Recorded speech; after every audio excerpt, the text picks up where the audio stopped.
My goodness, guys, it's starting to feel electric in this space. And yes, of course, I'm talking about Portal. I'm talking about that Blast L2 launching yesterday. But I'm kicking off this morning with some local news because, guys, we at CryptoSlam are launching our first ever NFT collection, and we're going to launch this over on Solana. I can promise you we got a ton of news coming here soon. And if you've been doing the Zealy quest, you've actually been playing along already. Now, 2 days ago, you saw the Fracture is going to be a whitelist partner for this preseason event. And yesterday, we were so excited to get to announce this one because the CyberKongs are also going to be a whitelist partner here for the preseason. And stay tuned, guys, because we got a lot more projects coming, a lot more announcements coming. As the world's biggest enjoyer of this space, I can tell you that what's coming is electric. You're gonna love it, guys. At this point, it's more important than ever that you're following the right accounts, so make sure you're subscribed to Inside NFTs here on YouTube, and you have to follow CryptoSlam over on X. You don't want to miss these upcoming announcements. This morning, we have so much to get to with all those major events that happened yesterday, so let's get right to it then. Starting with a look at the Forkast 500 NFT index, the value of the market falling ever so slightly,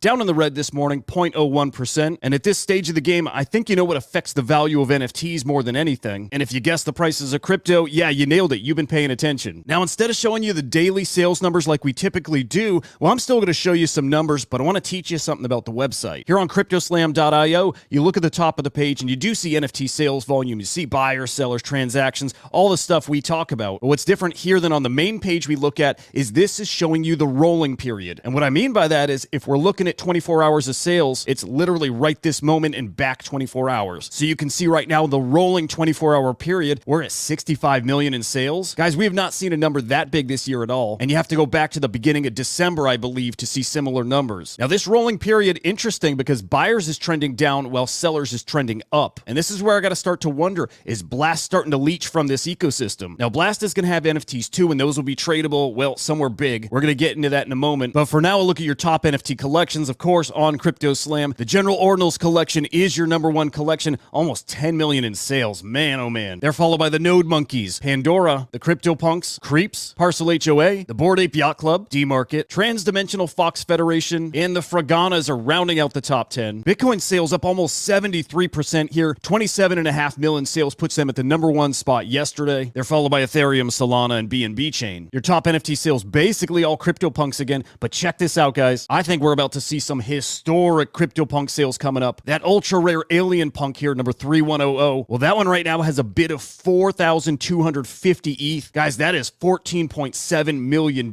And man, let me tell you, that guy right there is worth it. What a punk. Now, I've been telling you guys, some of those Bitcoin collections will be worth well over 1 Bitcoin, and Nodemonkes seem like they're on a quick track there. I mean, you see their floor price right now up to 0.56 Bitcoin, and those Bitcoin puppets starting to race up that chart. 0.234 Bitcoin floor right now. And here's why you got to be paying attention to Ordinals. Those puppet Maxi Biz Ordinals, well, they minted for like 10 or 20 bucks, and right now you see them up to 0.027. So if you bought one of those, you've turned your 10 or 20 bucks into $1,600. The Bitcoin ecosystem, this is where the biggest run will happen. Now, getting into all our big updates, Zeneca here, yeah, nail on the head. Yesterday was one of the craziest days we've seen in this space in quite a while. Again, it's all the things we mentioned yesterday. The Portal coin going live, Blast Mainnet going live, Yuga Labs trip back to the other side. We'll start though with Portal coin, which yes, went live yesterday, got as high as $4 a token. Right now, that coin around $2.30. Those angel investors got in at this coin at like 10 cents. A lot of people had that chance to get in there early. How about you, Anon? Did you do it?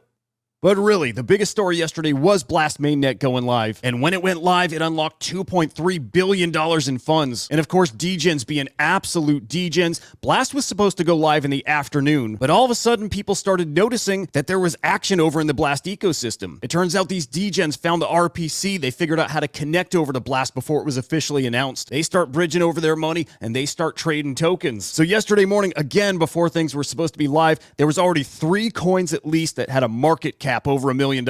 In fact, one coin called BCAT shot up to a $13.6 million market cap. But guys, buckle up because there's a coin called PAC coming out soon. That one's going to melt faces. Seriously, you got to be looking at that. Now, it wasn't only good news over on Blast yesterday. Some people realizing for the first time that there is a 14-day withdrawal period to get your money out of Blast back over onto ETH mainnet. Now, that info was not new. It wasn't a secret. They had that documented, but some people didn't realize it till yesterday. There's almost certainly other bridges, though. If you need your funds, I think think you can get your funds. Now, beyond this, I truthfully don't know a lot else happening over on Blast. I'm not in the ecosystem. I got no skin in the game. So unfortunately, I feel like I should know more about this, but I don't. I have failed you. Now, what I do know is that in April, you're going to be able to trade your Blast NFTs directly on the Blur Marketplace. And guys, today, I believe, is the very first PFP NFT minting over on Blast. Hopefully, you got a whitelist because there's no way that's not a winner. Now, the other big story yesterday was the Otherside Metaverse opening for Bored Apes. They call that event Apes Come Home. Well, Orangey from Rug Radio, he took a trip and he shared a bunch of his footage. Again, it looks like these guys had a great time. It's mostly a sandbox environment. You can kind of wander around, a few things to interact with, but a lot of hanging with your buddies in the clubhouse and taking some pictures, getting a feel for the space. I can tell you, though, it wasn't all positive news coming out of that event. Here's Whitehouse giving his feedback here, starting with just how difficult it was to even climb stairs. Like, you literally got to hop up each step. That's kind of crazy. Also pointing out the movement's kind of janky and it's kind of fast. Now, I have played in those M-squared instances before. Remember, anyone's going to be able to spin up an instance of these environments, but this is how you move in those games. It's very fast. It does feel janky. And this part kind of shocking, but there was no voice chat at all. So I can tell you there were some major concerns coming out of that event. Bored Gentleman here, I think he's a pretty big ape holder, and he's posting he's selling all of his ape coin and his other deeds today. And I don't think he was kidding. A lot of people pretty unhappy with what's going on over there at Yuga. Guys, thank you so much for tuning in. Now, tomorrow morning, we do not have a 5-minute update video. Instead, we go live at 8:15 a.m. Eastern Time. So make sure you're subscribed to Inside NFTs over on YouTube. Catch the live show with myself, Henry the Great, Biggie Poppins. Might have a couple special guests too. Always a great time, so make sure you're there for that. But today, guys, 1 p.m. Eastern Time, the NFT Live crew is going to be live with their Friday show. I'll tell you what, that's my favorite show of the week, and I will be there hanging with the crew, so hope I see you there. And then, of course, I'll be back on Sunday with your NFT market update. We hit on all the latest happenings. Remember, if it's happening in NFTs, I'm bringing you inside. Until the next time, I'll see ya.